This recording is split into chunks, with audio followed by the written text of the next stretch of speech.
Okay, so today is March 26th, and here is the garden. In the last video, there was tons of leaves in the bed, tons of weeds, so we pulled all of those. I took the rake through it, hoed some of the dirt, got up some of the weeds. We took 5 bags of leaf grow and put along the fence line back there. And then I took some garden lime and just did a couple handfuls throughout the soil. And then we got 6 bags of black cow manure. And I put 2 in those 2 beds back there. 1 in this bed and then 1 in this bed. So we'll see how that does. But I also went through and took some granular fertilizer and put that in each bed so they have plenty of fertilizer, plenty of lime. And then hopefully this black cow compost will be broken down enough by the time I put my plants in. It seems like it was broken down. It's really black. Didn't have any smell to it.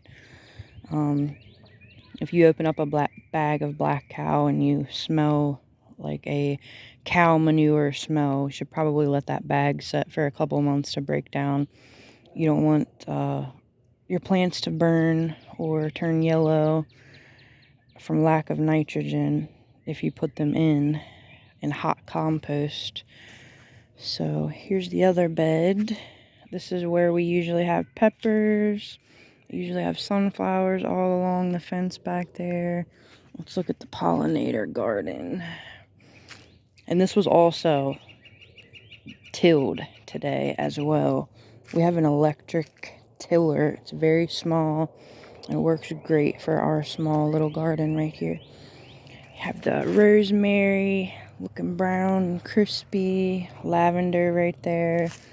Should probably trim that back. Chamomile's looking good. You can see a bunch of chamomile seedlings. See these little guys? So this year we'll be able to have some chamomile tea. There's one. Got one back there. My little bee house fell down. And there are a bunch of critters in that. I was scared when it fell down. They were all going to pop out. But check out my coneflower. I had this right here to protect it from the tiller when my husband was tilling. Check those guys out. I don't know how many plants that is.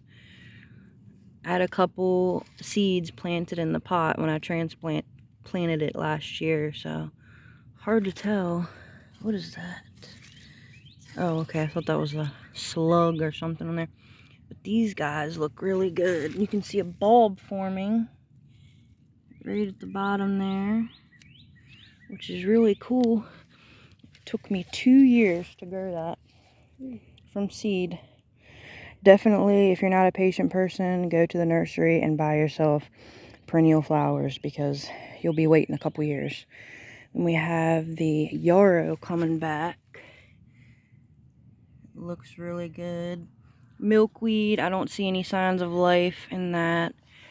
I do see tons of forget-me-nots, which come up naturally around here. And then my husband tilled up this little section of the bed. There's more compost, more fertilizer. Let's check the winter sowing greenhouses. So check this out. I wonder if I can get it to focus this time. See all those little seedlings? I know it says salvia on this, but this is actually foxglove. I got them mixed up. Look at those little baby seedlings. And then here is the salvia. See all those seedlings. And then in May, when there's no more threat of frost, I will open the tops of those, transplant them somewhere out in the garden, and they'll come back every year. I did plant some sugar snap peas a couple weeks ago and just direct sowed those in the ground. If you have kids and you want them to try something from the garden, definitely plant some sugar snap peas. I really like them. Yes. And you don't eat anything from the garden. But she did eat a lot of those. So here are the sugar snap peas. They have them at Dollar Tree. 4 for $1. I did get these this year, so apparently they're still 4 for $1. Maybe 4 for $1.25. But I planted the sugar snap peas direct sow right in front of this trellis because they will need something to grow up. So we'll have a ton of those. Are we gonna grow cucumbers this year? Yep, I got cucamelon seeds. I also really like those. They're also known as the Mexican sour gherkin or the mouse melon. And you also need a trellis for those to grow on.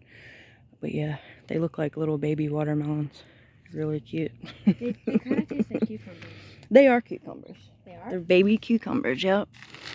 So if you want to test and see if your compost is hot or not, a good thing to do is just cut a little hole in your bagged compost that you got from the big box store and plant a bean seed in it. You can get a giant bag of bean seeds in the grocery store for probably $1. And just take a little bean seed, plant it right inside of the compost bag, and you will be able to see within a few days whether the plant looks nice and healthy and you're ready to go and ready to use it in your garden. I didn't do that. I was just basing it off of what it looked like and what it smelled like. So hopefully we're good on that, but we'll find out. But that is the little garden update. We will begin putting plants out here probably the beginning or middle of May. It's a little bit too early to put anything else out.